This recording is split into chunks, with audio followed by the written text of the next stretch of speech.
అత్త అయిన నయోమితో మాట్లాడుతూ ఉంది. ఏమని మాట్లాడుతూ ఉందంటే, అమ్మాయి నాకా పిల్లలు లేరు, మరి నీ భర్త అయిన మహలోను చనిపోయాడు, నీ మధ్య గారైన కిలియను చనిపోయాడు, నీ మామగారైన ఎలిమెలెకు చనిపోయాడు, మరి 3 మగోళ్ళు కుదరని రోగాలు వచ్చి మోయాబు ప్రాంతంలో చనిపోయారు. మరి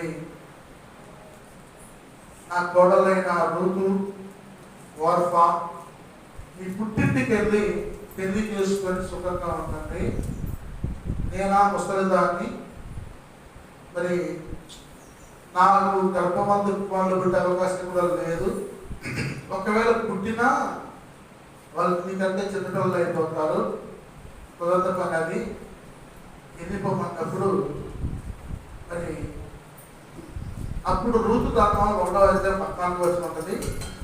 వారు ఎలుగెత్తి ఆడవగా ఓర్ఫా తన అత్తను ముద్దు పెట్టుకొనెను, రూతు ఆమెను హత్తుకొనెను. ఇక్కడ 2 మాటలు ఉన్నాయి.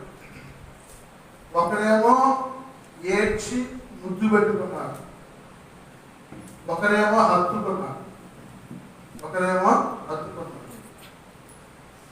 ఇప్పుడు ఆస్ట్రేలియా దేశంలో కంగారులు ఉంటాయి. కంగారు అనే జంతువు అది. ఆ జంతువు ఎప్పుడు కూడా తన తల్లిని హత్తుకొని ఉంటుంది. గర్భానికి ఒక శక్తి ఉంటుంది. ఆ పిల్ల భర్తగా శక్తిలో కూర్చొని ముడుచుకుంటే అది ఆ తోలు తట్టి దాన్ని మోసేస్తుంది. మోసేస్తే ఎంత దూరం ఎగిరినా ఎగురుతూ ఉంటాయి, ఎగురుతూ ఉంటాయి. ఎంత దూరం ఎగిరినా కానీ ఆ పిల్ల, కంగారు పిల్ల తల్లి యొక్క చర్మంలో బతుకొని ఆ సంచిలో పడుకొని ఉంటుంది. కోతులు కూడా కోసే ఉంటారు. మీరు కోతి పిల్లలు కోతిని హత్తుకొని ఉంటాయి, కరుచుకొని ఉంటాయి. ఆ కరుచుకున్నప్పుడు కోతి చెట్టు మీద ఎగురుతూ దూకుతా ఉంటాయి. ఇప్పుడు ముద్దు పెట్టుకున్న దానికి హత్తుకున్న దానికి మన తేడా ఏంటంటే, ముద్దు పెట్టుకోవడం అంటే వాళ్ళకున్న బాంధవ్యాన్ని బట్టి, సంబంధాన్ని బట్టి, ప్రేమను బట్టి, అనురాగాన్ని బట్టి ఆ యొక్క భావాన్ని వ్యక్తపరచడానికి ముద్దు పెట్టుకోవడం అంటారు. కానీ హత్తుకోవడం మనం విడిచిపెట్టని బంధం అది, విడిచిపెట్టని బంధం. మరి కోతి తన పిల్లలని హత్తుకొని, తన పిల్లలు హత్తుకొని పరిగెత్తినా కానీ, దుర్తినా కానీ, గంతినా కానీ ఆ పిల్లలు తల్లిదండ్రులు పెడతారు. ఇల్లు ఏం చేస్తుంది? పిల్లల్ని 7 మారుస్తాము. హత్తుతో బయట నోటితో పట్టుకొని తీసుకుపోయి పెడతాం. నోటితో పట్టుకొని తీసుకొని పోయి పెడతాం. ఈ రెండింటిలో ఏ జంతువు గొప్పది? కోతి గొప్పదా, పిల్లి గొప్పదా? చెప్పండి. కోతే గొప్పది. ఎందుకంటే కోతి పిల్లల కోతిని విడిచిపెట్టాం, హత్తుకొని ఉంటాం. ప్రభువైన యేసు మనందరిని హత్తుకోవడం కోసం 2020 సంవత్సరాల క్రితం ఈ యొక్క లోకానికి వచ్చి పాపములో ఉన్న మనందరిని హత్తుకొని ఆయన విడిచిపెట్టకూడని భాగ్యంగా ఎంచుకొని తన రక్తాన్ని చిందించి వెల ఇచ్చి కొనుక్కొని కల్వరి శిలువ మీద యాగంగా మారిపోయి ఆయన బలెంతో గొడవపడి తలకు మొలకిరటం భరించి కాళ్ళకి చేతుల మీద కొట్టబడి రక్తమంతా ఒలిగించి చనిపోయి సమాధిలో పెట్టబడి తిరిగి లేచిన దేవుడితో మాట్లాడుతున్నాడు. స్తోత్రం, హల్లెలూయా. మేము సిలువ వేయబడిన నజరేయుడైన యేసుని ప్రకటిస్తాం, పునరుద్ధరణ యేసుని ప్రకటిస్తాం. అంటే ఆయన సిలువ వేయబడి పునరుద్ధరణైన యేసు మనందరి యొక్క పాపాల నిమిత్తము లోకానికి వచ్చి ఆయన మరి సిలువ మోసి ఈ శ్రమల దినాల్లో Good Friday, Easter, Lent days అని చెప్పి మనం ఏర్పాటు చేసుకున్నాం.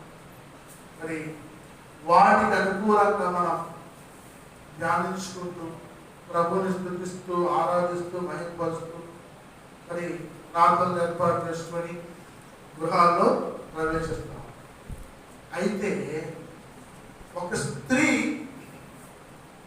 రూతు అత్తగారిని నయోమి గారిని హత్తుకుంది, అంటే వాటేసుకుంది, విడిచిపెట్టడం లేదు.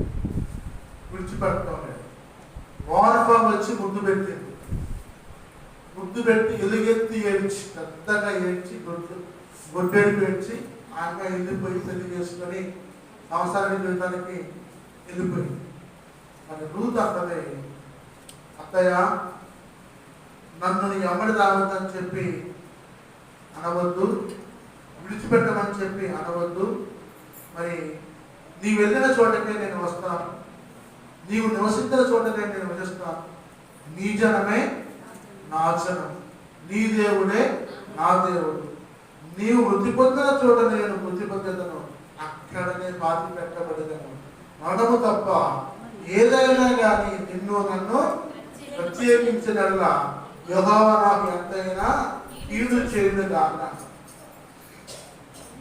అంటే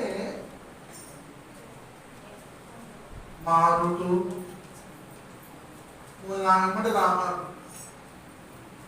వెళ్ళి ఈ పుట్టింటికి వెళ్ళి మీ అమ్మా నాన్న కలుసుకొని పెళ్లి చేసుకొని సెటిల్ అయిపోతుంది అని చెప్పి అత్తయ్య నయోమి అంటే ఈ అమ్మాయి నేను నిన్ను విడిచిపెట్టి స్తోత్రం హల్లెలూయా విడిచిపెట్టారు. యేసు ప్రభు వారు కూడా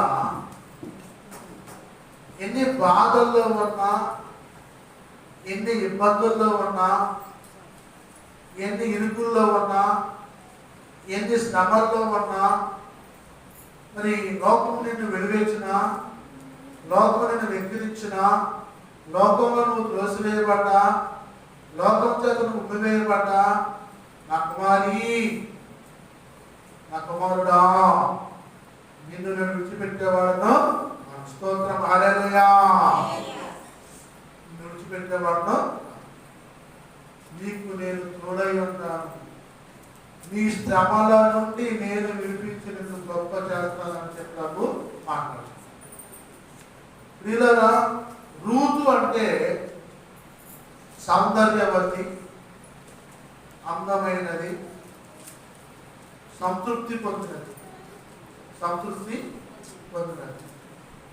ఎందుకంటే తన భర్త అయిన మహలోను చనిపోయినా కానీ,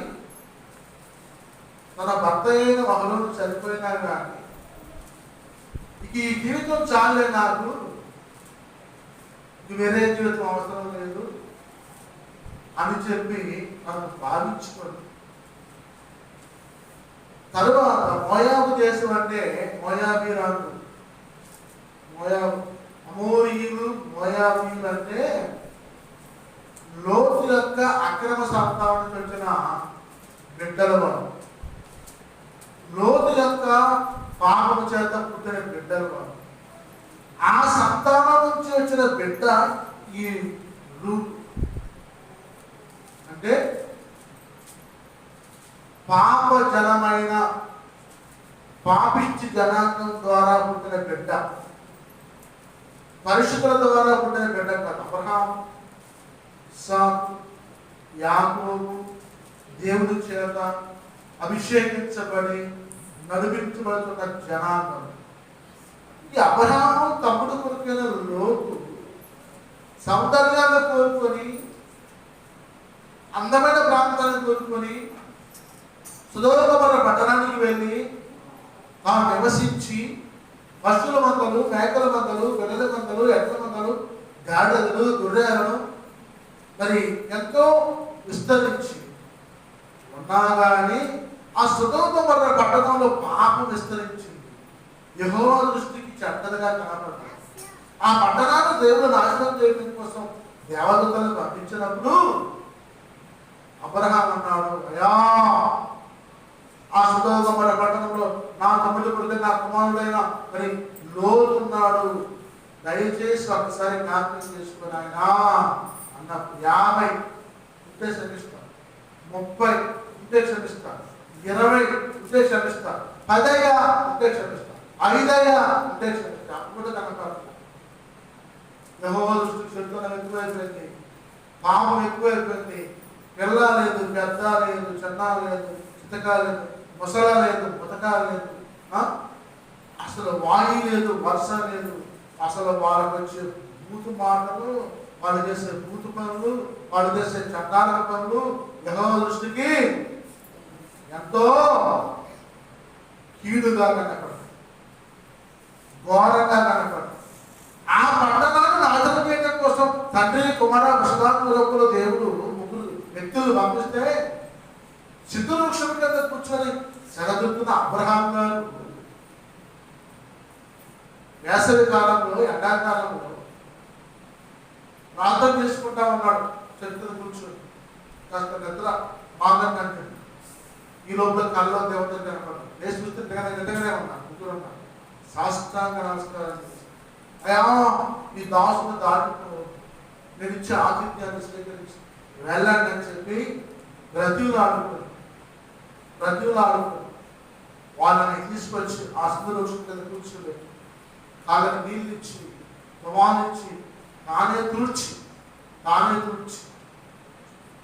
ఆ పాదాలు ముందు పెట్టుకుని భార్యతో అన్నాడు, అమ్మా మెత్తని 5 మైళ్ళ బిడ్డ తీసుకొచ్చుకమ్మా, రొట్టెలు తయారు చేయాలి. నేను మందలోకి వెళ్ళిపోయి ఒక పశువులు తీసుకుని పేడపూటలు తీసుకొస్తున్నాను, దాన్ని వదిలించి మాంసం తీసుకొస్తున్నాను, దాన్ని శుభ్రంగా కరిగి కూరబెట్టు, వెంటగరగబెట్టు, వెంటగరగబెట్టు అని చెప్పి మరి తన మందలోకి వెళ్ళి ఒక పశువులు తీసుకొచ్చి వధించి మాంసం తయారు చేసి భార్య శాలాపిస్తే ఆ మహాతల్లి రొట్టెలు తయారు చేసి మెత్తని పిండి 5 మంది పిండిని మొత్తం కూడా పిసికింది, రొట్టెలు తయారు చేసింది, వెన్న మీద పెట్టి మొత్తం రికార్డ్ చేసి నీళ్ళు తీసేసి మొత్తం రొట్టె మీద వేసింది.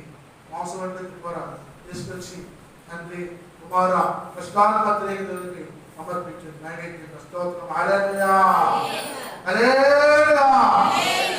సమర్పించినప్పుడు మనం కూడా మందిరానికి వస్తాం. ఏమి సమర్పించాలి దేవుడా? దేవుడికే బియ్యం లేదు, దేవుడికే కూర లేదు. మొన్న 100 రూపాయలు తెచ్చికిస్తే రేపు నా పరిస్థితి ఏంటని చెప్పి ఆపనే కూర్చొని చేయి కూసి రూపాయలు 2 రూపాయలు సందులో లాక్కొచ్చి తీసుకొచ్చి ఇక్కడ వేస్తే అది మొత్తం ఇట్లా ఏర్పడతా ఉంటుంది. ఏంటది? కర్ర. ఏం కర్ర? సందాకర్ర. ఎంత లెక్క పెట్టినా మొత్తం కదా అని అంటున్నాడు, నీ హృదయాన్ని నాకు అర్పించు. నీ వెండి వద్దు, బంగారం వద్దు, ధనం వద్దు, ధాన్యం వద్దు, ఆస్తి వద్దు, అంతస్తు వద్దు, నీ హృదయాన్ని నాకు ఇవ్వు, నేను నీ తట్టు తిరుగుతాను. అబ్రహాం హృదయాన్ని ఇచ్చి శోధించాడు. ప్రభు ఆయన తట్టు తిరిగాడు. ప్రభు ఆయన తట్టు తిరిగి శోధించాడు. అప్పుడు నైవేద్యం అర్పించాడు. ఆ రొట్టెలను, మాంసాన్ని అర్పించినప్పుడు దేవుడు గురించి, బ్రహ్మా నీకేమి కొదువైంది? ఏం చెప్పేది యేసయ్యా? ఏం చెప్పాను? 10 పశువులు ఇచ్చాను,